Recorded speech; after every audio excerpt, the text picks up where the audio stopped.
Warriors tengah berada di dalam kepusingan. Usai di game pertama berhasil menang dengan membanggakan, di 3 game berikutnya, tim asuhan Coach Steve Kerr ini tengah kewalahan akibat ditinggal oleh Stephen Curry. Curry sendiri mengalami cedera hamstring pada game pertama. Baru bermain selama kurang lebih 13 menit, pemain bernomor 30 ini mengalami cedera dan terpaksa harus keluar dari pertandingan. Steph sendiri bisa terbilang amat produktif saat itu. Meski hanya bermain selama 13 menit, tapi anak dari Dell Curry ini sukses membukukan 13 poin dengan persentase field goals yang baik. Kemenangan di game 1 tersebut benar-benar membuat terkejut banyak orang.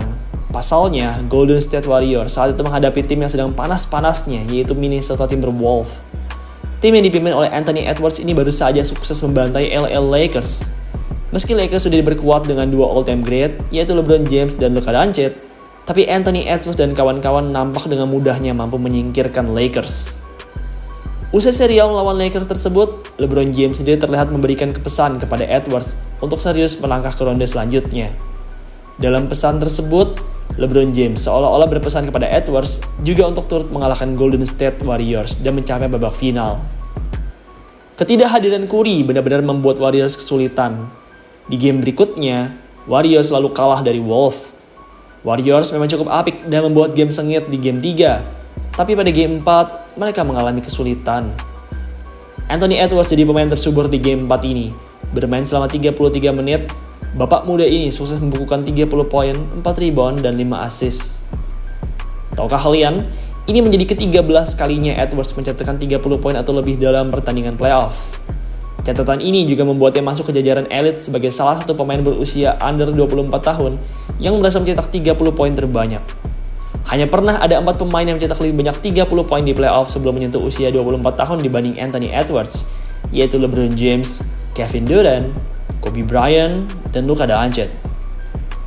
Ledakan terbesar Edwards di game 4 ini terjadi pada kuarter ketiga, di mana saat itu ia mencetak 16 dari total 30 poinnya di game besar ini. Selain Edwards, rekannya yang lain Julius Randle juga tampil amatlah baik. Bermain hampir full time, mantan pemain Lakers dan New York Knicks ini tampil subur dengan torehan 31 poin dan 5 rebounds. Randle sendiri memang amatlah luar biasa di serial ini. Di Wolves ini, ia seakan-akan menemukan spark-nya dan bisa tampil luar biasa bagus. Julius Randle benar-benar menjadi bantuan yang luar biasa untuk Anthony Edwards dalam hal scoring. Di sisi lain, dari kubu Golden State Warriors, Jimmy Butler menjadi satu-satunya pemain yang berhasil mencatat kerataan lebih dari 20 poin per game. Butler memiliki tugas yang amat berat. Bermain tanpa Wardell Stephen Curry, ia harus menjadi tulang punggung tim ini dalam hal scoring dan playmaking. Hal ini semakin diperberat dengan Butler yang masih mengalami sedikit rasa sakit. Pada serial melawan Rockets kemarin, Butler sempat mengalami cedera pada pinggulnya akibat terjatuh dengan awkward. Akibat benturan keras tersebut, ia masih dibatasi menit bermain dan pergerakannya hingga detik ini. Golden State Warriors tengah berada di persimpangan jalan dalam perjalanan playoff mereka.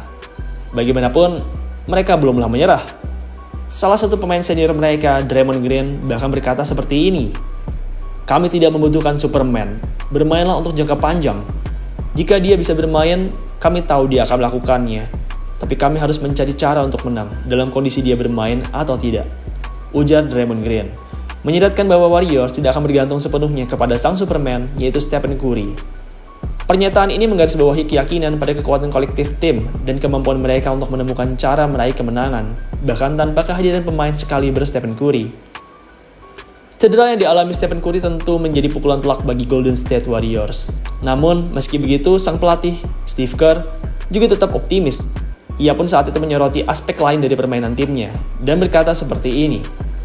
Kami pikir kami memiliki pertahanan terbaik di NBA. Itu sudah terbukti dalam beberapa bulan terakhir. Pernyataan ini menunjukkan bahwa Warriors akan mengandalkan solidaritas pertahanan mereka sebagai fondasi untuk tetap kompetitif sambil berharap Stephen Curry dapat comeback memperkuat tim di kemudian hari. Fokus pada pertahanan menjadi strategi kunci untuk memperpanjang serial dan memberikan waktu bagi pemulihan sang point guard andalan. Di sisi lain, Minnesota Timberwolves berada dalam momentum positif yang signifikan. Mereka hanya membutuhkan 1 kemenangan lagi untuk bisa mengamankan tempat di final wilayah barat untuk kedua kalinya secara beruntun. Pencapaian ini akan menjadi tonggak sejarah baru bagi franchise Timberwolves yang belum pernah mencatatkan 2 penampilan beruntun di Final Conference selama lebih dari 35 tahun mereka. Ambisi dan kepercayaan dari tim Serigala ini tentu sedang tinggi, menyadari betapa dekatnya mereka dengan pencapaian bersejarah tersebut. Pertarungan antara mentalitas pantang menyerah Golden State Warriors yang mengandalkan pertahanan solid tanpa Curry dan ambisi Minnesota Timberwolves yang berada di ambang sejarah menjanjikan tensi tinggi di sisa babak playoff ini. Apakah Warriors mampu mengatasi absennya Stephen Curry yang mengandalkan kekuatan defensif mereka untuk tetap bertahan? Atau akankah Minnesota Timberwolves memanfaatkan momentum dan kesempatan emas ini untuk mengukir sejarah baru bagi franchise mereka? Jawabannya akan tersaji di pertandingan-pertandingan mendatang yang pastinya akan penuh drama dan kejutan.